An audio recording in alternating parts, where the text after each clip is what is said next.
I used to say that I love Jesus, and the reason why I would say I loved him was because everybody would say they love him. I think I really loved Jesus in 2020. Like that is when I really knew that I loved him. I was going through a very dark phase in my life, and nobody could understand what I'm going through. No family member, no one could have understood what I was going through. And I used that opportunity, and I say opportunity because it made me get closer to God. I would just sit in my room and cry, go in the bathroom and cry. I was going through depression and oppression as well, because one thing I know, before God, I believe that before God puts you on high, before God blesses you to a certain extent, you're going to get some pushback.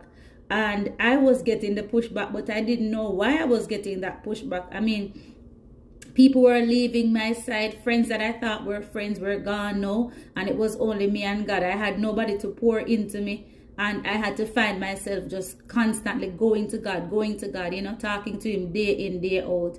And it was during that time that I started reading my Bible more. I started journaling more. I started writing the promises of God. I started believing the promises of God. I would spend a lot of time in the secret place, just praying and talking to God, expressing to him exactly what I was feeling, because the thing is that when you're talking to God, you don't have to feel shy, because he already knows what you're feeling. He knows what you're thinking.